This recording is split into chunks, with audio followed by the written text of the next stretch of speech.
Com isso, então, a gente inicia o Brasil Império, né? O primeiro reinado começando em 1822 e indo até 1831. Vocês não precisam decorar essas datas, mas é importante saber que o primeiro reinado ele foi muito curto, ele foi só 9 anos. E a gente vai entender um pouco mais por que isso aconteceu. Tá? Dom Pedro I, ele se coloca então como imperador do Brasil, ele é o príncipe regente, né? Ele é o príncipe, o rei do Brasil, que seja. E o que uma nação que acabou de ser independente ela precisa? De uma nova constituição. Então, ele chama uma série de senadores ali para poder fazer a nova constituição do Brasil. Essa constituição, que era a Constituição da Mandioca, a gente viu até sobre isso na sala, ela tinha uma série, ela foi elaborada inicialmente com uma série de demandas de restrições ao poder do imperador. Dom Pedro I, não satisfeito com isso, ele vai absorver, né? Absorver não é a palavra certa.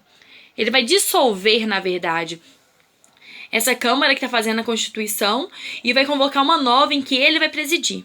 E ele faz, então, uma Constituição outorgada, isso é muito importante. A Constituição outorgada, que é aquela Constituição que ela é imposta.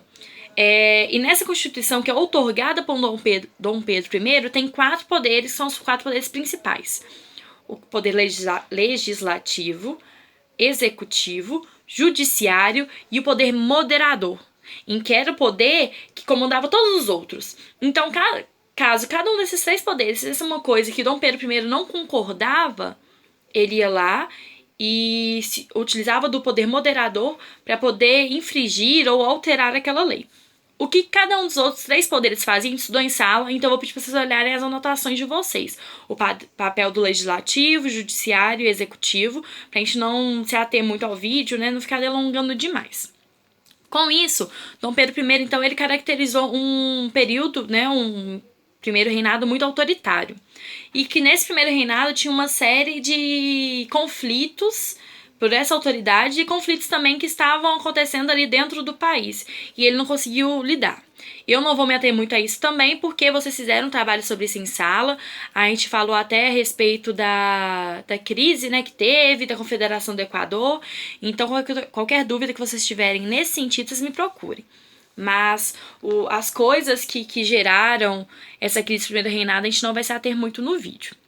Mas entendendo o contexto de crise em que Dom Pedro I estava, entendendo o contexto que o pai dele tinha acabado de morrer em Portugal, então ele seria o próximo a assumir o trono português. Isso era muito importante, lembrar que ele ainda era da família real portuguesa, apesar de estar sendo rei aqui. Tinha um clima de animosidade muito grande aqui no Brasil. Um clima de animosidade muito grande. Ele não era bem quisto, ele não era bem recebido.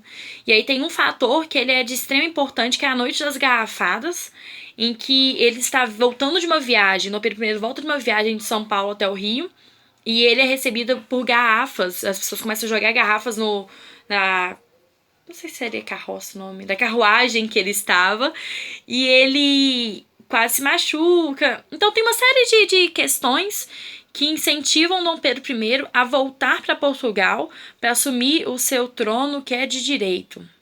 Seu local, né, da realeza portuguesa, que é de direito, já que ele não estava conseguindo controlar de fato a política, né, o governo aqui no Brasil. Então, Dom Pedro I, ele abdica em 1831, ele abdica do trono português e deixa seu filho, Dom Pedro II, que tem apenas 5 anos, para o trono brasileiro.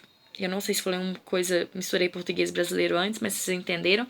Mas ele abdica, então, do governo brasileiro para poder assumir o governo português e deixa aqui pra gente Dom Pedro II, que é o seu filho de apenas 5 anos. Se ele tem 5 anos apenas, ele não pode governar.